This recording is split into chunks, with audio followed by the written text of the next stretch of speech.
El poder del Evangelio en la vida del cristiano. Solamente procurad que vuestra conducta como ciudadanos sea digna del Evangelio de Cristo. Filipenses 1:27.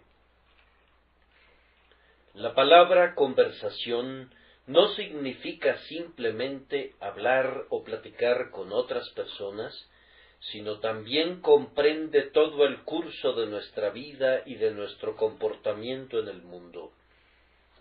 La palabra griega significa las acciones y los privilegios de ciudadanía, y nosotros debemos darle forma a toda nuestra ciudadanía, a todas nuestras acciones como ciudadanos de la Nueva Jerusalén, para que sean dignas del Evangelio de Cristo. Observen, queridos amigos, la diferencia entre las exhortaciones de los legalistas y las del Evangelio.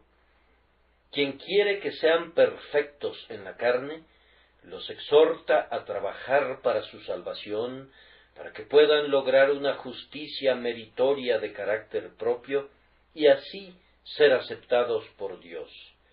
Pero quien es enseñado en las doctrinas de la gracia, los exhorta a la santidad por una razón completamente diferente.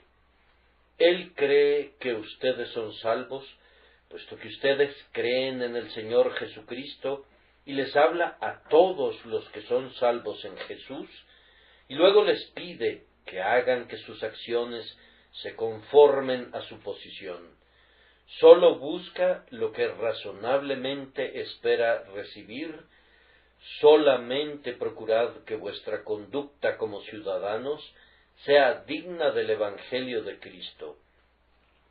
Ustedes han sido salvados por ese Evangelio, ustedes aseguran gloriarse en él, deseando difundirlo. Procurad entonces que vuestra conducta sea digna de ese Evangelio. Ustedes se dan cuenta que uno los invita a trabajar para entrar al cielo por medio de sus obras. El otro los exhorta a laborar porque el cielo es de ustedes como un don de la gracia divina y quiere que actúen como alguien digno de participar de la herencia de los santos en la luz. Algunas personas no pueden oír una exhortación sin exclamar de inmediato que somos legalistas. Tales personas siempre van a encontrar que este tabernáculo no es el lugar conveniente para que ellos puedan alimentarse. Nos encanta predicar la buena doctrina de la gracia soberana y nos gusta insistir en que la salvación es solamente por gracia, pero nos encanta igualmente predicar acerca de la práctica estricta e insistir en ella. Decimos que esa gracia que no hace a un hombre mejor que sus vecinos es una gracia que nunca lo llevará al cielo ni lo hará aceptable ante Dios. Ya he señalado que la exhortación es dada en una forma que es altamente razonable. Los seguidores de cualquier otra religión, como regla, son conformados a su religión. Ninguna nación se ha elevado todavía por encima de sus llamados dioses. Vean a los discípulos de Venus. ¿Acaso no estaban hundidos en lo profundo del libertinaje? Miren a los adoradores de Baco. Permitan que las fiestas bacanales les revelen cómo habían entrado en el carácter de su deidad. Todavía en nuestros días, los adoradores de la diosa Calé, la diosa de los ladrones y de los asesinos, que son los miembros de una secta de asesinos fanáticos de la India, se entregan completamente al espíritu del ídolo que ellos adoran. No nos sorprendemos de los crímenes de las personas de otros tiempos cuando recordamos a los dioses que ellos adoraban. Moloc, que se deleitaba con la sangre de los niños, Júpiter, Mercurio y todos los dioses similares, cuyas acciones almacenadas en el diccionario clásico son suficientes para contaminar las mentes de la juventud. No nos sorprende que el libertinaje haya abundado, pues como son sus dioses, así es la gente. Un pueblo nunca es superior a su religión, se ha dicho a menudo, y en la mayoría de los casos ese pueblo es peor. Es estrictamente natural que la religión de un hombre ponga el condimento de su conversación. Pablo dice a todos los que profesan ser salvos por Jesucristo: solamente procurad que vuestra conducta como ciudadanos sea digna del Evangelio de Cristo. Para llegar a ese punto debemos meditar durante 2 o 3 minutos acerca de qué es el Evangelio, luego ver los puntos en que nuestra conversación debe ser evangélica y finalmente decir unas pocas palabras sinceras para recordar aquí a quienes profesan la religión la imperiosa necesidad de que su conversación sea digna del Evangelio de Cristo. El Evangelio de Cristo, ¿qué es? Nos concentramos en las 2 últimas palabras de Cristo. Con seguridad, si ustedes entienden a Cristo, entonces entienden el Evangelio. Cristo es su autor. Él, en la sala del Consejo de la Eternidad, propuso convertirse en la garantía del pobre hombre caído. Él, en el cumplimiento de los tiempos, llevó a cabo la redención eterna para todos aquellos que su Padre le había dado. Él es su autor como su arquitecto y como su constructor. Vemos en Cristo Jesús al alfa y la omega del Evangelio.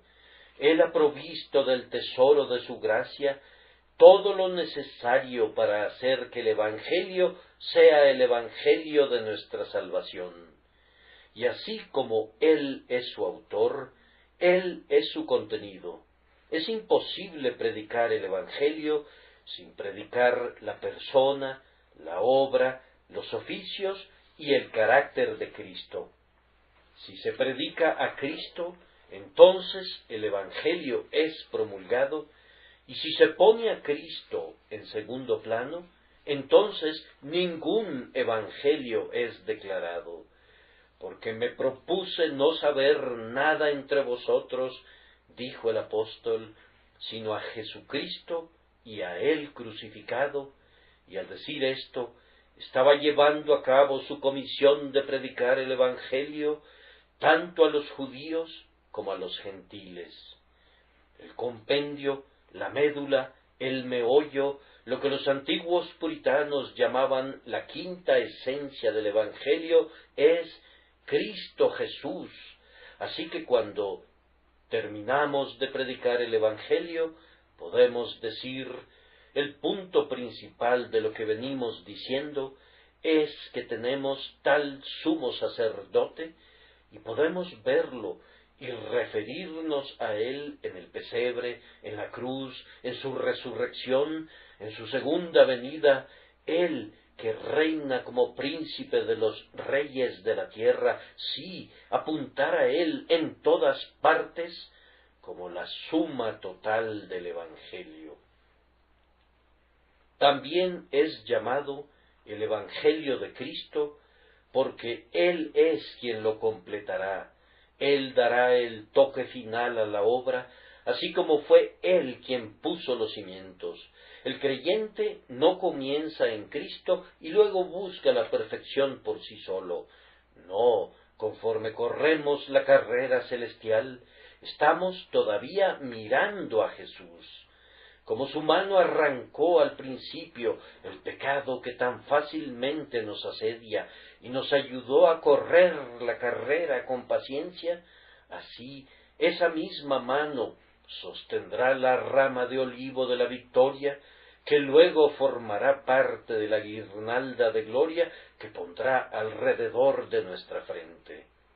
Es el Evangelio de Jesucristo, es su propiedad, da gloria a su persona, es dulce con el sabor de su nombre.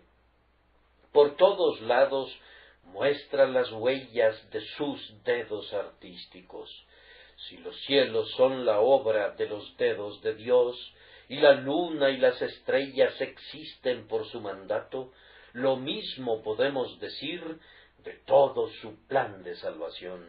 Absolutamente todo él, gran Jesús, es tu obra, y por tu mandato se mantiene firme.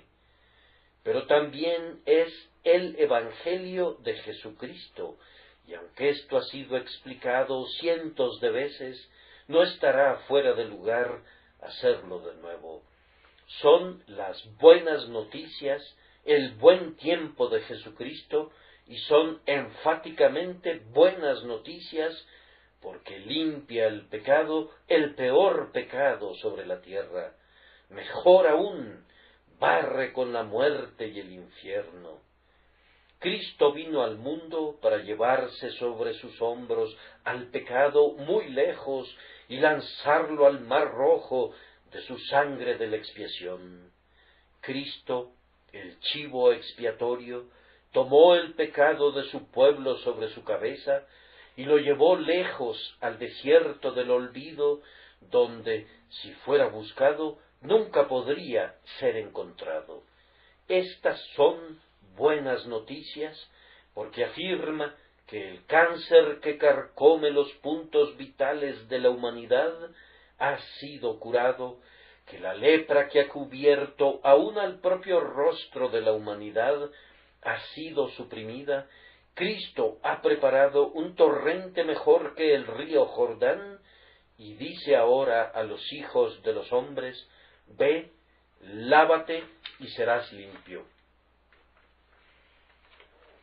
Además de eliminar el peor de los males, el Evangelio es buenas noticias, porque trae consigo la mejor de las bendiciones.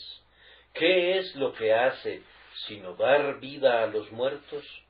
Abre labios que son mudos, oídos que son sordos, y quita el sello de ojos que están ciegos. ¿Acaso no hace de la tierra la morada de la paz? ¿No ha cerrado las puertas del infierno para los creyentes, y no ha abierto las puertas del cielo a todos aquellos que han aprendido a confiar en el nombre de Jesús? Buenas noticias. Esa palabra buenas tiene un doble significado cuando se aplica al Evangelio de Jesucristo. ¿No podían tener mejor ocupación los ángeles cuando fueron y lo anunciaron? Y dichosos los hombres que se dedican y se desgastan en la proclamación de tan buenas noticias de gran gozo. Dios es reconciliado, en la tierra paz, gloria a Dios en las alturas, paz entre los hombres de buena voluntad.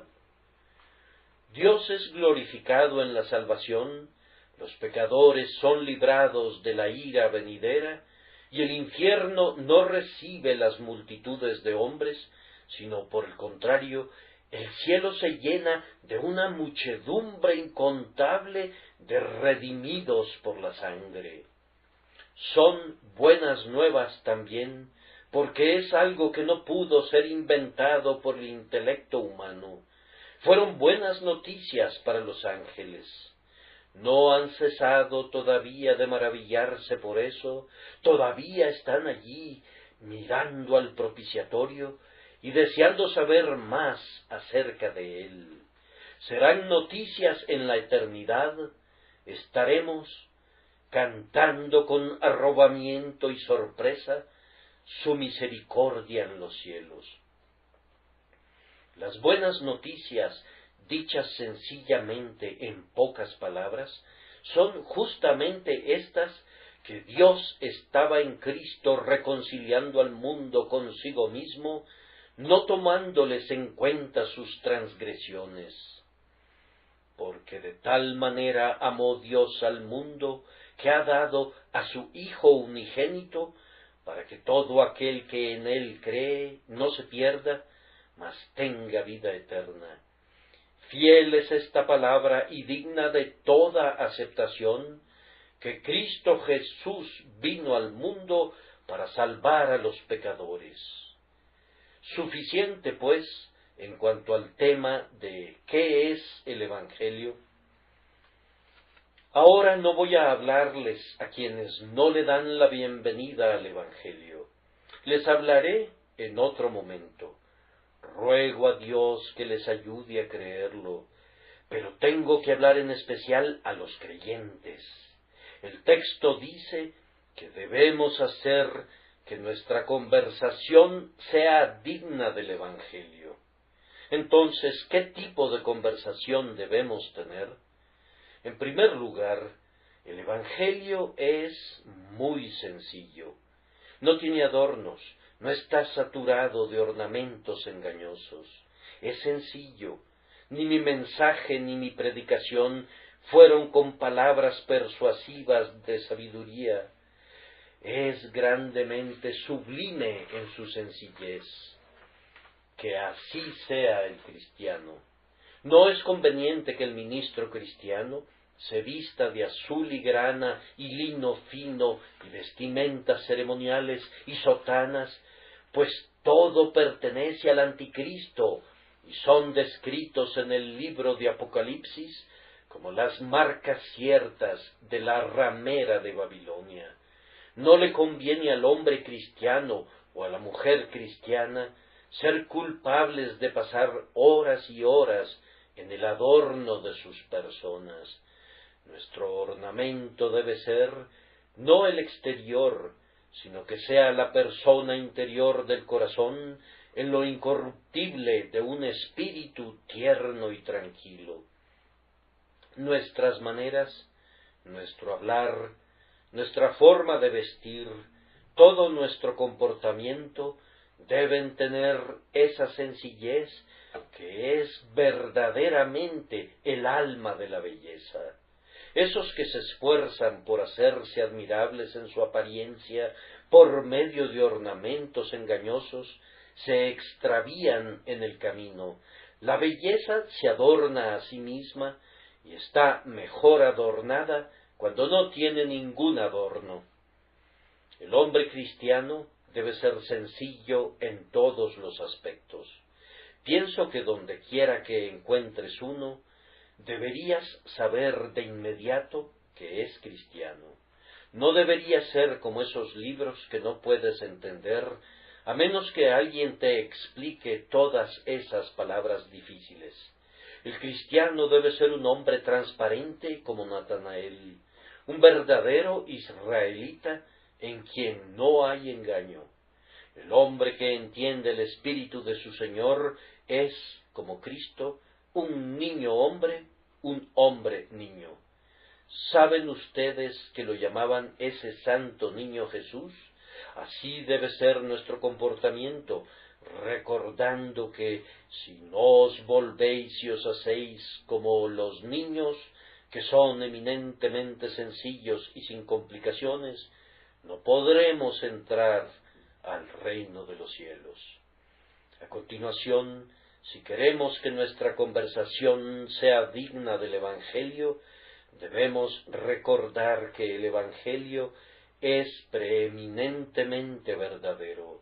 No hay nada en el Evangelio que sea falso, sin ninguna mezcla, nada agregado como un argumento para el hombre para captar el interés popular.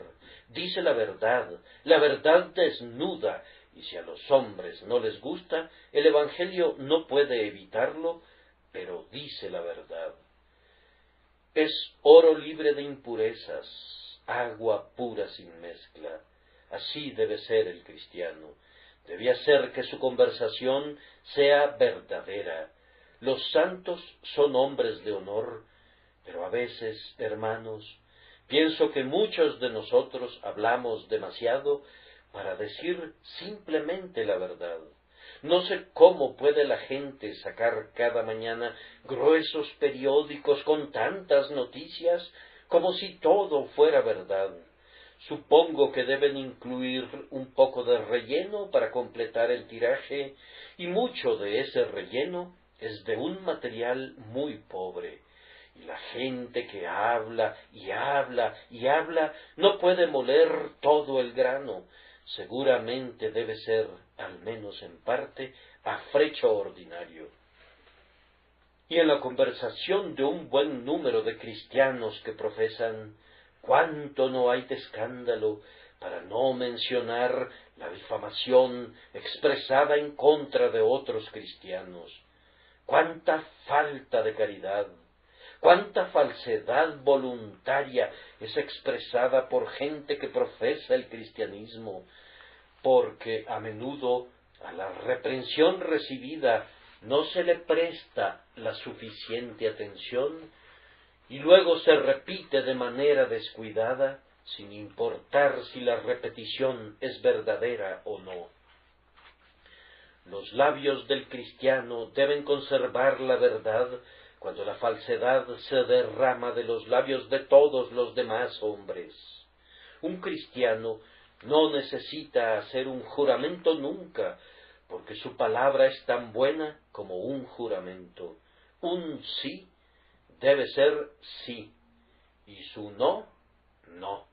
Debe vivir y hablar de tal manera que tenga muy buena reputación en toda la sociedad, no tanto por la suavidad de sus maneras, como por la veracidad de sus expresiones. Muéstrenme a un hombre que sea un mentiroso habitual o frecuente, y me estarán mostrando a un hombre que tendrá su porción en el agua hirviendo de fuego y azufre.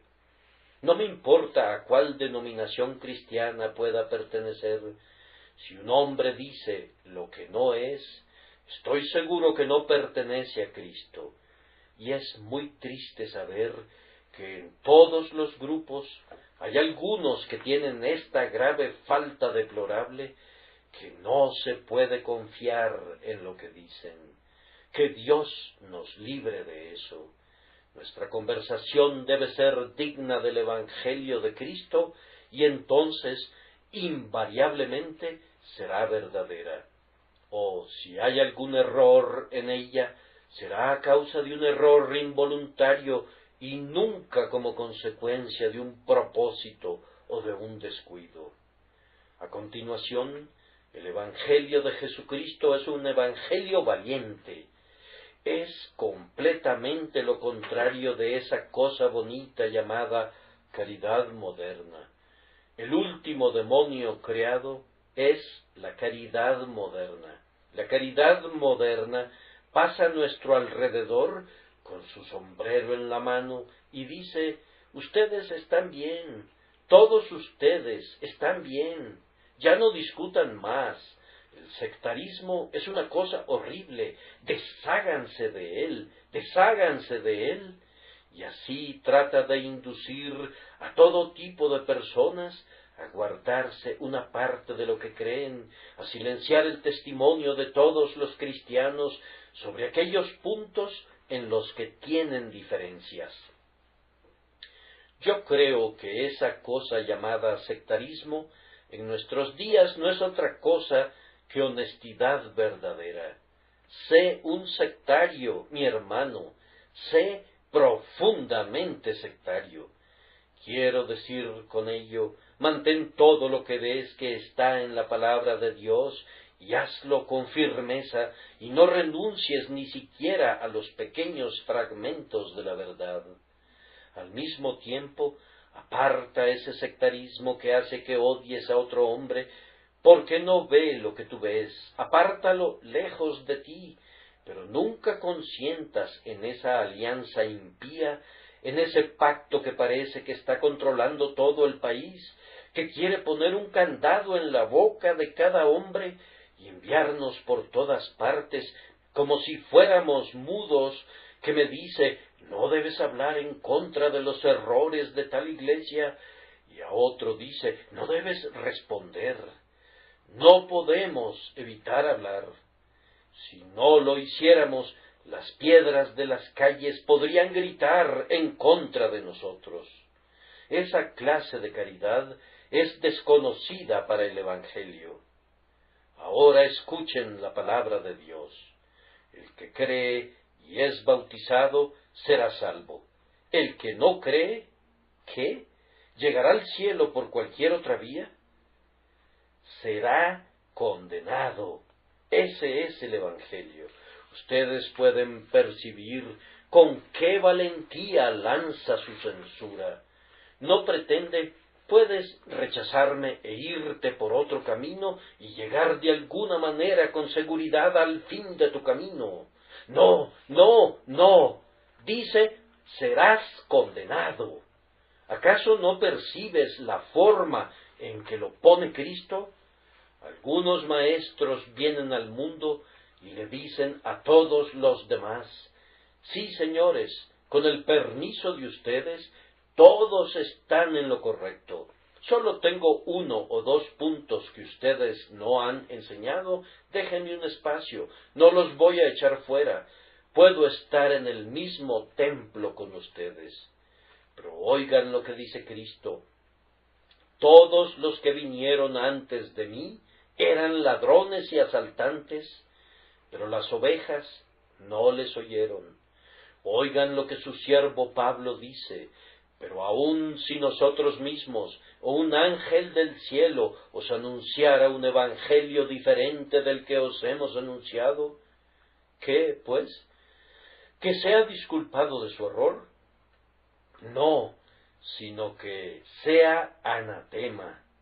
Ahora, ese es un lenguaje muy fuerte, pero observen que así es justamente como debe vivir el cristiano. Así como el Evangelio es muy valiente en lo que tiene que decir, que así sea siempre también el cristiano. Me parece que vivir de una manera digna del Evangelio es siempre una forma valiente e intrépida de vivir. Algunas personas van arrastrándose por el mundo como si le pidieran permiso a algún gran hombre para vivir. No conocen sus propias mentes, toman sus palabras salidas directamente de sus bocas y las miran y solicitan de 1 o 2 amigos: ¿qué piensas de estas palabras? Y si estos amigos las censuran, las guardan y no las vuelven a mencionar. Como agua mala, no tienen médula espinal. Ahora Dios ha hecho que los hombres caminen erectos, y es una cosa noble que un hombre se pare derecho sobre sus pies, y es todavía una cosa más noble que un hombre afirme que en Cristo Jesús ha recibido esa libertad que es verdaderamente libertad, y por lo tanto no será esclavo de ningún hombre. Oh Jehová, dice David, soy tu siervo, tú rompiste mis cadenas. Feliz el hombre cuyas cadenas han sido rotas. Que tus ojos sean como los ojos de un águila, sí, más brillantes aún, que nunca sean opacados por los ojos de otro hombre. Que tu corazón sea como el corazón de león, sin ningún miedo, excepto de ti mismo. Sin que me importe yo mismo, un hombre agonizante, la estima de los hombres agonizantes. Yo debo vivir como si Dios me ve, como creo que debo vivir, sin importar que los hombres digan lo mejor o lo peor, pues todo eso será para ti como el chirrido de un grillo al ponerse el sol. ¿Quién eres tú para que le tengas miedo a un hombre que va a morir, o al hijo del hombre que no es sino un gusano? No temas a los hombres, sé fuerte, sé valiente, pues sólo así tu conversación será digna del Evangelio de Cristo. Asimismo, el Evangelio de Cristo es muy tierno. Óiganlo hablar: venid a mí, todos los que estáis fatigados y cargados, y yo os haré descansar. He aquí el espíritu de su fundador no quebrará la caña cascada, ni apagará la mecha que se está extinguiendo. Más aún, el mal carácter, dar coscorrones en la cabeza a la gente, ofenderse por una palabra, todo esto es contrario al Evangelio. Hay algunas personas que parecen haber sido amamantadas con vinagre, y cuyo aspecto en su totalidad va mejor con el Sinaí que con Sión. Pensarías que siempre han subido por el monte para ser tocados, el monte que arde con un incendio de fuego, pues ellos mismos parecen arder con fuego. Puedo decirles que lo mejor de ellos es más puntiagudo que un seto de espinas. Pero, queridos amigos, que no suceda eso con nosotros. Sean firmes, sean valientes, no tengan miedo, pero sean cautelosos. Si tienen el corazón de un león, tengan la mano de una dama, que haya tal ternura en su comportamiento que los niños no sientan ningún temor de acercarse a ustedes, y que el publicano y la ramera no se vayan huyendo por su hostilidad, sino que reciban una invitación por la ternura de sus palabras y de sus hechos. De la misma manera, el Evangelio de Cristo está lleno de amor. Es el mensaje del Dios de amor a la raza caída y perdida. Nos dice, porque de tal manera amó Dios al mundo, que ha dado a su Hijo unigénito, para que todo aquel que en él cree no se pierda, mas tenga vida eterna. Proclama en cada palabra su gracia, que nos amó y quien se dio a sí mismo por nosotros. Nadie tiene mayor amor que este, que uno ponga su vida por sus amigos. Esta misma mente que estaba en Cristo Jesús debe morar ricamente en nosotros. Su último mandamiento a sus discípulos fue que os améis unos a los otros. Quien ama es nacido de Dios, mientras que sin esta gracia no importa nuestra opinión de nosotros mismos o lo que otros piensen de nosotros, somos realmente a los ojos de Dios sólo bronce que resuena o un címbalo que retiñe. ¿No es esta una época en que haríamos bien en dirigir nuestra atención a la flor del paraíso? La atmósfera de la Iglesia debería fortalecer esta planta celestial a su perfección más elevada. El mundo debería señalarnos y decir: miren cómo estos cristianos se aman unos a otros, no de palabra ni de lengua, sino de hecho y de verdad. No me importa ese amor que me llama mi queridísimo hermano, y luego, si difiero en sentimiento o en práctica, me trata como un cismático, me niega los derechos de hermandad, y si no me suscribo a una contribución forzada e impuesta para recoger fondos, se apodera de todos mis bienes y los vende en nombre de la ley, el orden, la Iglesia y Cristo. De todo ese amor fingido, líbranos, Señor. Oh, pero que haya una unión real y de todo corazón y amor a todos los santos, que nos demos cuenta del hecho que somos uno en Cristo Jesús. Al mismo tiempo, oren pidiendo más amor para todos los hombres. Debemos amar a todos los que nos oyen, y el Evangelio debe ser predicado por nosotros a todas las criaturas. Odio al pecado en cualquier parte, pero amo y deseo amar cada vez más, cada día, a las almas de los peores hombres, de los más viles de los hombres. Sí, el Evangelio habla de amor, y debo transpirarlo en todo lo que hago y todo lo que digo. Si nuestro Señor fue el amor encarnado, y nosotros somos sus discípulos, que todos nos conozcan y sepan que hemos estado con Jesús y hemos aprendido de él. El Evangelio de Cristo es también el Evangelio de misericordia, y si un hombre quiere actuar como es digno del Evangelio, debe ser un hombre misericordioso.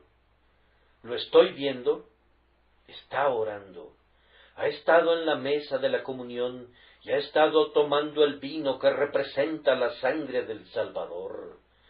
¡Qué buen hombre es! Véanlo el día lunes. Tiene a su hermano agarrado del cuello y diciéndole, «Paga lo que debes». ¿Acaso eso es digno del Evangelio de Cristo? Allí está sentado, va a dar su contribución a una obra de caridad, pero va a explotar a su costurera, se va a engordar con su sangre y sus huesos, va a apoderarse de los pobres si puede, y los va a vender, y se los va a comer como si fueran pan, y sin embargo, al mismo tiempo, como pretexto, hacen largas oraciones. ¿Acaso esto es digno del Evangelio de Cristo? No lo considero así. El Evangelio de Cristo es misericordia, generosidad, liberalidad. Recibe al mendigo y escucha su clamor, elige a un al más vil y sin ningún merecimiento, y esparce abundantes bendiciones sobre ellos, y llena el pecho del desnudo y del hambriento con buenas cosas. Que la conversación de ustedes sea digna del Evangelio de Cristo. Los avaros entre ustedes, los tacaños entre ustedes, no tienen una conversación digna del Evangelio de Cristo. Podría haber mucho dinero en el tesoro de Dios para la iglesia de Dios y para los pobres de Dios, si no hubieran personas que parecen vivir solo para acumular y para atesorar. Su vida es diametralmente opuesta a toda la corriente y al espíritu del Evangelio de Cristo Jesús. Perdona a todos los que te ofenden, ayuda tanto como te sea posible, vive una vida de generosidad. Debes estar preparado en lo que puedas a hacer el bien a todos los hombres, y especialmente a los de la casa de la fe, y así tu conversación será digna del Evangelio de Cristo. Sin embargo, no debo dejar de expresar que el Evangelio de Cristo es santo. Nunca lo van a encontrar excusando al pecado. Lo perdona, pero no sin una expiación tan terrible que el pecado no puede verse nunca más pecaminoso que en el acto de misericordia que lo quita. Santo, santo, santo es el grito del Evangelio, y tal es la exclamación de los querubines y de los serafines. Ahora, si nuestra conversación debe ser como el Evangelio, debemos ser santos también. Hay cosas que el cristiano no debe ni siquiera nombrar, mucho menos tolerarlas.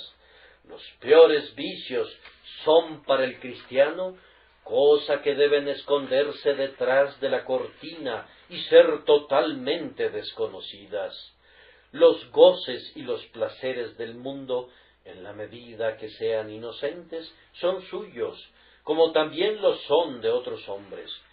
Pero cuando son pecaminosos o se vuelven dudosos, los descarta con repugnancia, pues él tiene sus fuentes secretas de gozo y no necesita ir para beber el agua de ese río lodoso que tanto gusta a los sedientos del mundo. Busca ser santo como Cristo es santo, y no hay ninguna conversación digna del Evangelio de Cristo excepto esa. Queridos amigos, podría continuar así, pues el tema es muy amplio, y sólo me detengo porque desafortunadamente para mí, aunque tal vez felizmente para su paciencia, mi tiempo se ha terminado. Habiendo simplemente indicado lo que debe ser la vida cristiana, debo implorarles en pocas palabras que por el poder de Dios el Espíritu Santo Busquen adecuar sus vidas de esa manera. Podría mencionar muchas razones. Solo voy a darles una o dos. La primera es, si no viven una vida así, harán que sus hermanos, que son inocentes de su pecado, sufran. Este debería ser un motivo lo suficientemente poderoso. Si un hombre pudiera deshonrarse a sí mismo y llevar la culpa él solo, podríamos tolerarlo, pero no puede ser así. Digo, Señor, que si te ven intoxicado, o si saben que caes en un pecado de la carne, vas a convertir la vida de cada pobre jovencita en la iglesia más difícil de lo que ya es, y cada joven que tiene que soportar la persecución sentirá que has puesto un aguijón en las flechas de los impíos que de otra manera no tendrían municiones. Pecas en contra de la congregación del pueblo de Dios. Sé que hay algunos aquí presentes que tienen que sufrir mucho por causa de Cristo.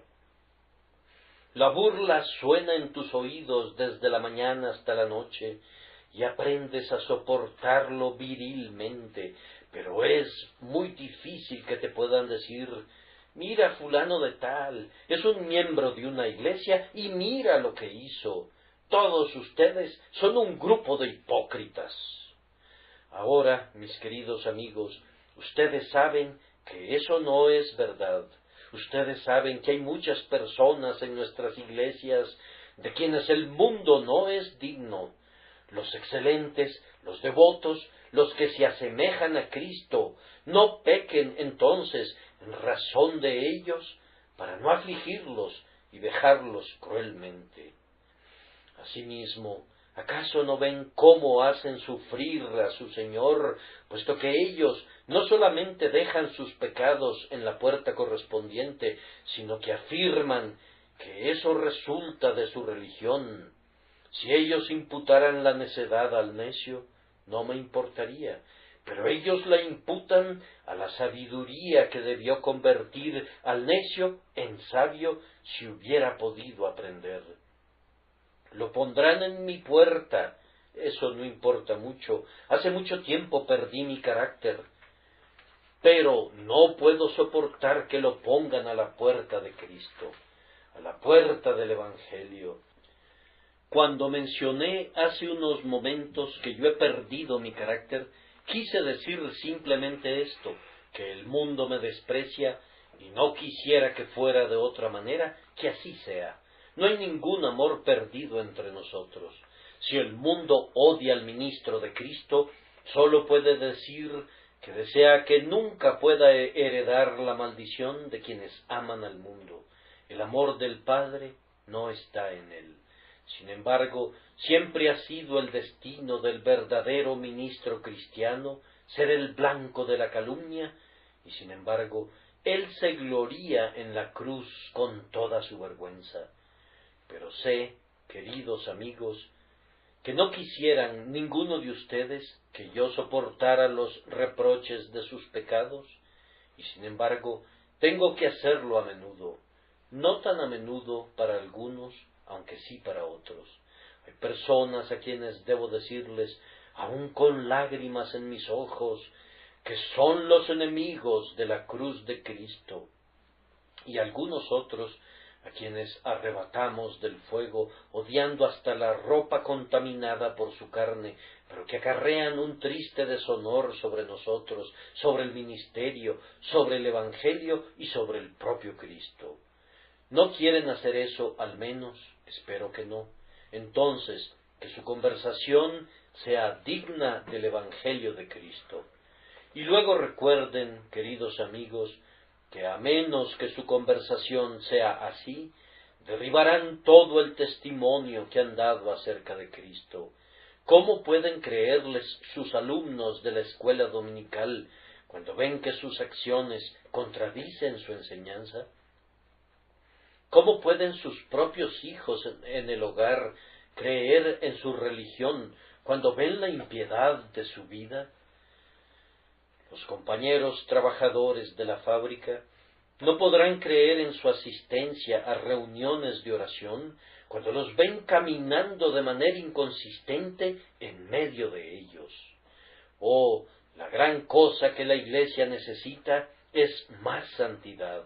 Los peores enemigos de la Iglesia no son los infieles. Realmente uno no sabe quiénes son los infieles en nuestros días. Son tan insignificantes, son tan pocos, que uno tendría que salir de cacería para encontrarlos. Pero los peores enemigos de la Iglesia son los hipócritas, los formalistas, los que profesan solamente de palabra, los que siguen de manera inconsistente su camino. Ustedes, si hay algunos aquí presentes, derriban los muros de Jerusalén, abren sus puertas para que entre el enemigo, y en lo que a ustedes respecta, ustedes sirven al diablo. Que Dios los perdone, que Dios los perdone, que este atroz pecado les sea lavado, que sean traídos en humildad a los pies de la cruz para aceptar la misericordia que al menos hasta ahora ustedes han rechazado. Es molesto pensar cómo hay personas que se atreven a permanecer como miembros de iglesias cristianas y aún apoderarse de un púlpito cuando están conscientes que su vida privada es detestable. Oh, ¿cómo pueden hacer eso? ¿Cómo es posible que sus corazones se hayan vuelto tan duros? ¿Qué? ¿Acaso el diablo los ha hechizado? ¿Ha logrado el diablo que dejen de ser hombres para convertirlos también en diablos? Que se atrevan a orar en público, tomar la Santa Cena y administrar las ordenanzas, mientras sus manos están sucias y sus corazones no están limpios y sus vidas están llenas de pecado. Los exhorto a aquellos cuyas vidas no sean consistentes que renuncien a su profesión, o de lo contrario, vivan sus vidas como debe ser, porque el Espíritu Eterno, que todavía tiene su aventador en su iglesia, aventará la paja y dejará solamente el buen trigo dorado sobre el piso. Y si ustedes saben que están viviendo en algún pecado, que Dios les ayude a lamentarlo y a odiarlo, y que vayan a Cristo con ese pecado de inmediato, que se acerquen, le laven sus pies con sus lágrimas, que se arrepientan sin ningún fingimiento, para comenzar de nuevo, en su fuerza, una nueva vida que sea digna del Evangelio. Me parece que oigo a alguna persona impía que dice: como yo no hago ninguna profesión de fe, yo estoy bien. Ahora bien, escúchame, querido amigo, escúchame. Tengo una palabra para ti. Un hombre es presentado ante los magistrados y dice: nunca he afirmado que soy un hombre honesto. Oh, dice el magistrado, entonces te condeno a 6 meses de cárcel, pues ven que es un villano descarado. ¿Y tú qué dices? Oh, nunca he hecho una profesión de fe. Pues por ponerte en ese terreno, tú mismo te colocas entre los condenados. Pero algunas personas hacen alarde de esto. Nunca he hecho una profesión de fe. ¿Acaso nunca has hecho una profesión de cumplir tu deber para con tu Hacedor? ¿Nunca has hecho una profesión de ser obediente al Dios en cuyas manos está tu aliento? ¿Nunca has hecho una profesión de ser obediente al Evangelio? Pues entonces tu juicio será muy corto, tendrá muy poca duración cuando seas juzgado al fin. No se necesitarán testigos, pues nunca hiciste una profesión, nunca pretendiste ser justo. ¿Qué pensarías de un hombre que dijera: bien, yo nunca he profesado decir la verdad? Otro dice: yo nunca he profesado ser casto. Entonces tú dirías: alejémonos de la compañía de este individuo, ya que evidentemente nada bueno puede salir de él, ya que no es bueno ni para hacer una profesión. Digo esto de una manera muy fuerte para que lo recuerden. Les pido que vayan a casa y simplemente mediten en esto. Nunca he hecho una profesión de ser salvo. Nunca he hecho una profesión de arrepentirme de mis pecados y por lo tanto cada día estoy haciendo la profesión de ser enemigo de Dios, de ser impenitente, de no ser un creyente. Y cuando el demonio venga por los suyos, él me va a reconocer, pues hago la profesión de ser uno de los suyos, al no hacer una profesión de Cristo. El hecho es que le pido a Dios que nos traiga a todos aquí, primero para ser de Cristo y luego para hacer una profesión de ello. Oh, que el corazón de ustedes pueda ser lavado con la sangre de Cristo y luego, habiéndole dado ese corazón a Cristo, darlo al pueblo de Cristo. El Señor bendiga mis palabras por Cristo Jesús. Amén.